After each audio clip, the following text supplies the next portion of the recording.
Hello बच्चों, कैसे हो आप लोग?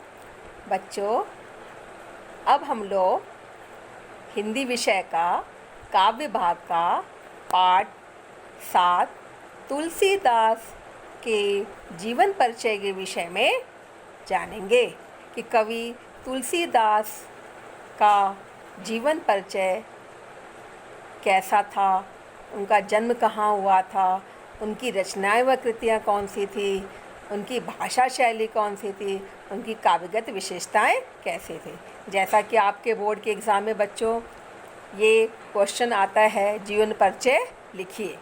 तो चलो बच्चों शुरू करते हैं कवि तुलसीदास का जीवन परिचय। तुलसीदास का जन्म बांदा जिले के राजापुर गांव में माना जाता है। बच्चों, तुलसीदास के जन्म के बारे में तरह तरह की भ्रांतियाँ मानी जाती हैं।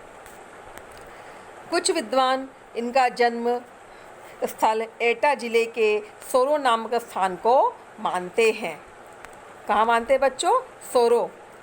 और वैसे इनका जन्म 1532 ईस्वी भाद्र शुक्ल पक्ष एकादशी संवत 1589 में स्वीकार किया गया है। तुलसीदास के जन्म और जन्म को स्थान को लेकर सभी विद्वानों में मतभेद है। तुलसीदास जी सरयू पारीण ब्राह्मण थे। कौन से ब्राह्मण थे बच्चों? ये सरयू पारीण ब्राह्मण माने जाते हैं। इनके पिता का नाम आत्माराम दुबे एवं माता का नाम तुलसी था। देखिए बच्चों, इनके पिताजी का नाम क्या था? आत्माराम दुबे। और माता जी का क्या नाम था?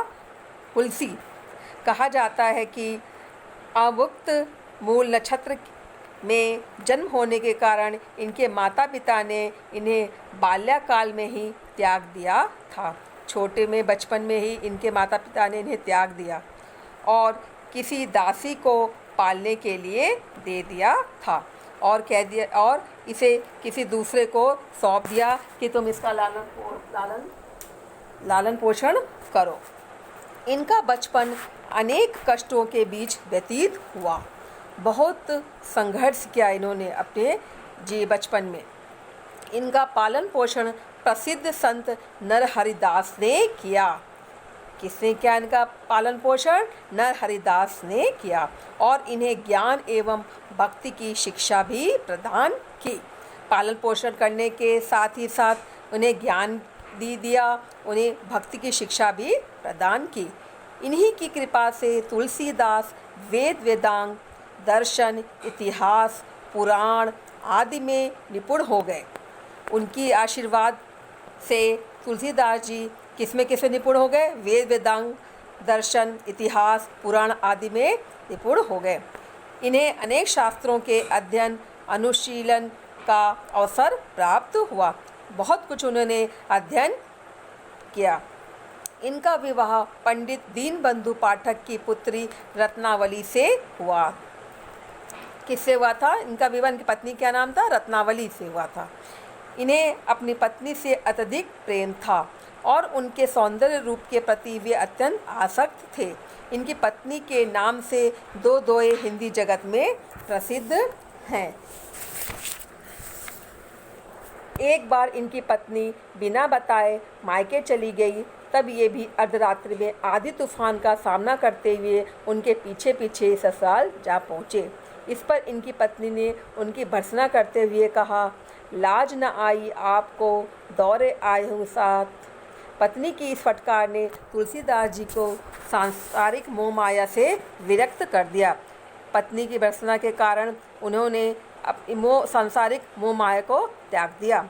तुलसीदास जी ने अनेक तीर्थों का भ्रमण किया। इसके बाद वो तीर्थ करने के लिए जगह जगह चले गए और ये राम के अनन्य भक्त बन गए।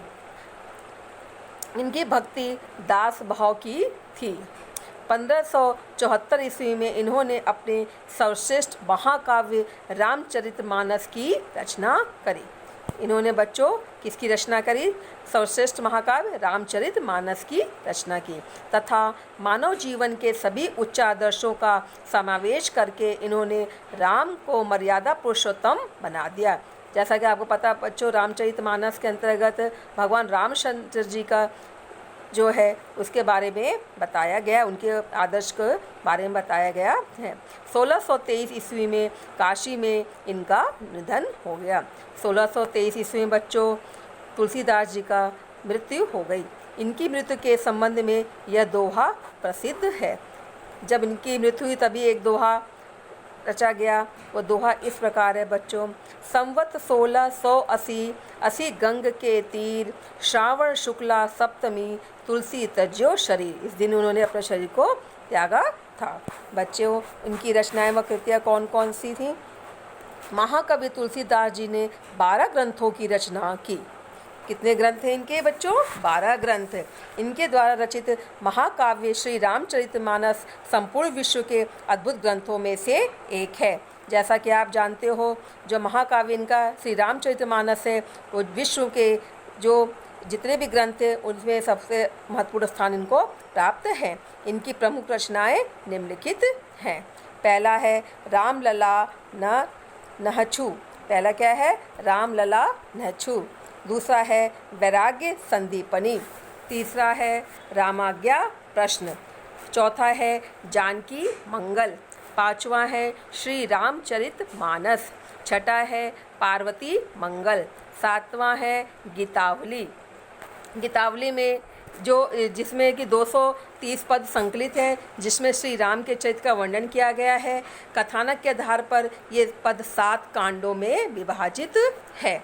इनका एक प्रमुख है 8वां है विनय पत्रिका। इसका विषय भगवान श्री राम को कलयुग के विरुद्ध प्रार्थना पत्र देना है। इसमें तुलसी भक्त और दार्शनिक कवि के रूप में प्रतीत होते हैं। साहित्य व भक्ति का अनूठा संगम दिखाई देता है। किसमें बच्चों? विनय पत्रिका जो इनकी रचना है। इसमें तुलसीदास की भक्ति भावना की पराकाष्ठा देखने को मिलती है। श्री कृष्ण गीतावली, इसमें 61 पदों में कवि ने ब्रज भाषा में श्री कृष्ण के मनोहारी रूप का वर्णन किया है। इसके बाद दोहावली। इस संग्रह ग्रंथ में कवि की सूक्ति शैली के दर्शन होते हैं। इसमें दोहा शैली में नीति, भक्ति और राम महिमा का वर्णन देखने को मिलता है। कवितावली। इस कृति में कवित्व और सवैया शैली में राम कथा का वर्णन किया गया है। यह ब्रज भाषा में रचित श्रेष्ठ मुक्तक काव्य है। बच्चों जो इनकी गीतावली, विनय पत्रिका, श्री कृष्ण गीतावली, दोहावली, कवितावली ये इनके मुख्य रचनाएं मानी जाती हैं। इनकी भाषा शैली कैसी थी बच्चों? तुलसीदास ने अवधी तथा ब्रज दोनों भाषाओं में अपनी काव्य रचनाएं लिखी हैं। ये इन्होंने जितनी भी रचनाएं अपनी लिखी उसमें अवधी भाषा का भी प्रयोग करते थे और ब्रज भाषा का भी प्रयोग करते थे। श्री रामचरितमानस अवधी भाषा में है। जो रामचरितमानस है वो किस भाषा में लिखी है उन्होंने? अवधी भाषा में। जबकि कवितावली, गीतावली, विनय पत्रिका आदि रचनाओं में ब्रज भाषा का प्रयोग किया गया है। कवितावली, गीतावली, विनय पत्रिका इनमें इन्होंने कौन सी भाषा का प्रयोग किया है? ब्रज भाषा का प्रयोग किया है। श्री रामचरितमानस में प्रबंध शैली, विनय पत्रिका में मुक्तक शैली और दोहावली में साखी शैली का प्रयोग किया गया है। भाव पक्ष तथा कला पक्ष दोनों ही दृष्टियों से तुलसीदास का काव्य अद्वितीय है। तुलसीदास जी ने अपने काव्य में तत्कालीन सभी काव्य शैलियों का प्रयोग किया है। दोहा, चौपाई, कवित्त, सवैया, पद आदि काव्य शैलियों में कवि ने काव्य रचना की है। भाव के अनुसार ही कवि ने छंदों को चुना है। सभी अलंकारों का प्रयोग करके तुलसीदास ने अपनी रचनाओं को अत्यंत प्रभावोत्पादक बना दिया है। काव्य कृतियाँ इनकी और कौन सी थीं? तुलसीदास की प्रतिमा का प्रभाव आज सार्वदेशिक है।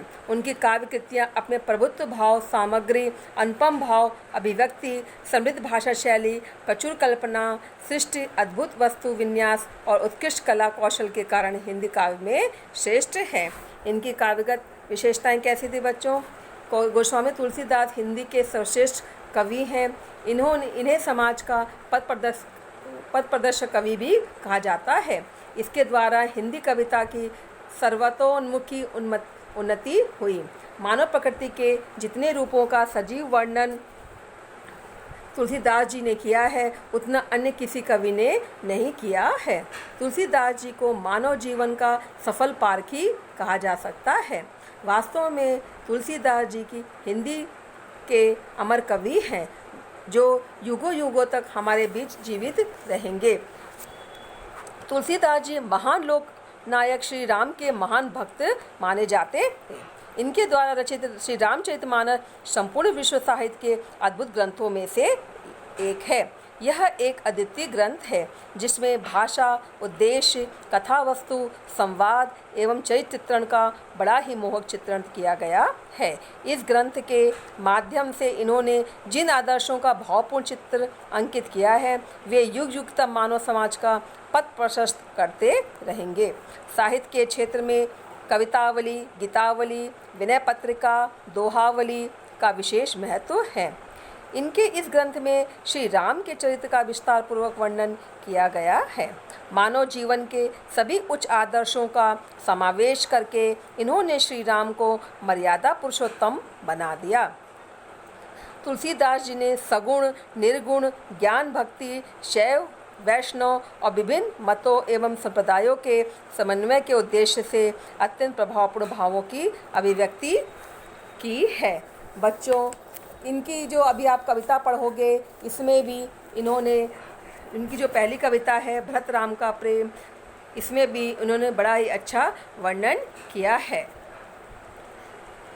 इस प्रकार से बच्चों ये तुलसीदास जी का जीवन परिचय था जो आपके समझ में आ गया होगा।